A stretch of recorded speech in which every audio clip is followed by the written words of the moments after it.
విషయం సార్ ఏంటి బీఆర్ఎస్ ఇంకా క్లోజ్ అయిపోయింది అని చెప్పి కాంగ్రెస్ మాట్లాడే పరిస్థితి మొత్తం అందరినీ కూడా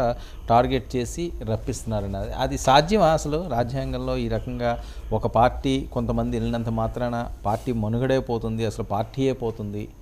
అనే వ్యాఖ్యలు బెదిరించడమా అంటే with due regard for chief minister Revanth Reddy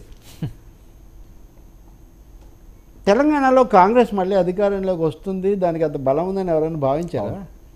correct Veerabrahmendra స్వామి చెప్పినట్టుగా వీరభోగ వసంతరాయలు ఒకటి పుడతాడు వాడు ఏదో చేస్తాడు దుర్మార్గాన్ని అనుస్తాడు అన్నట్టుగా అన్ని పార్టీలు అంటే వ్యక్తులు కాదండి శక్తులు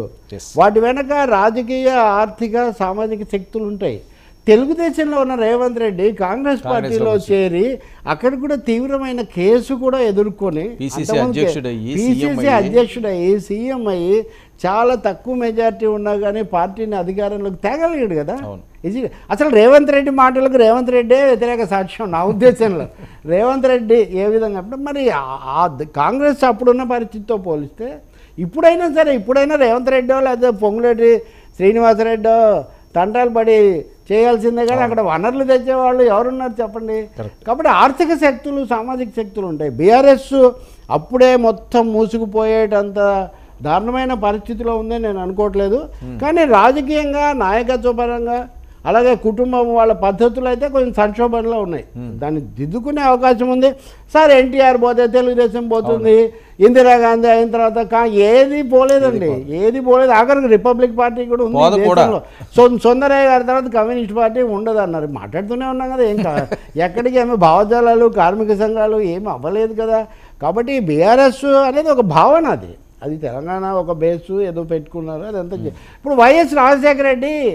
చాలా కాలం పక్కనున్న కాంగ్రెస్ను అధికారంలోకి తెచ్చారు ఆయన చాలా విషాదకరంగా మరణించారు కాంగ్రెస్ పార్టీ ఏమైంది రాష్ట్ర విభజన తర్వాత కూడా కాబట్టి ఇప్పుడు ఆయన బిడ్డ వచ్చింది లేదా అక్కడ కొడుకు వచ్చి ఇప్పుడు నేను అంటుంది కొడుకులు బిడ్డలనే కాదు అదొక ఆ శక్తులే దాన్ని బతికించుకుంటాయి ప్రయోజనాలు సాధించుకుంటాయి వాళ్ళు కూడా ఏదో ప్రేమతో కాదు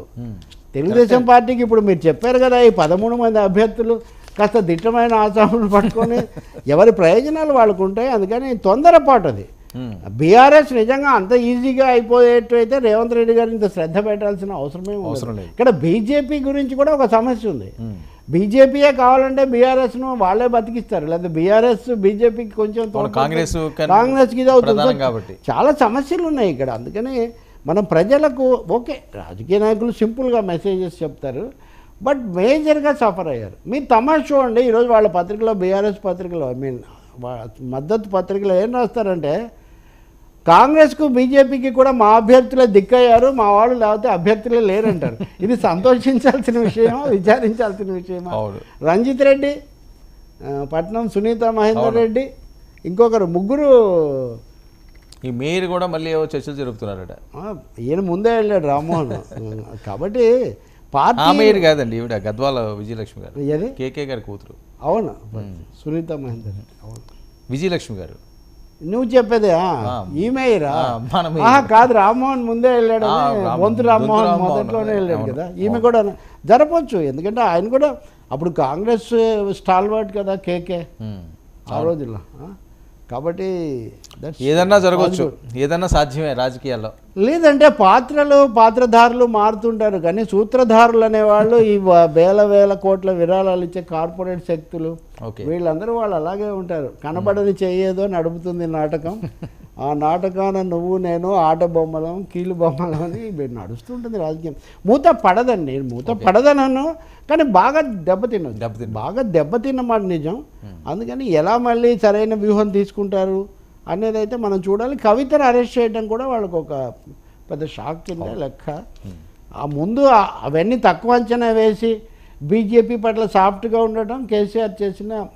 ఒక పొరపాటు రైటో తప్ప పోరాడే పద్ధతిని జనం హర్షిస్తారు ఎన్టీఆర్ని ఎందుకు హర్షించారు అవును జగన్మోహన్ రెడ్డికి ఎందుకు ఓట్లేశారు డిఎంకే ఇప్పుడు డిఎంకే అండి జయలలిత హయాంలో కరుణానిధి ఆయన కొడుకు అసలు చాలా రోజులు ఇంకా ఆమె మహారాణిలాగా ఆమె ముందు నిలబడడానికి కూడా ఎవరు సాహసించని పరిస్థితి ఇప్పుడు మళ్ళీ స్టాలిన్ ఈ దేశంలో ఇండియా కూటమి కొద్దిగా గొప్ప ఉందంటే అది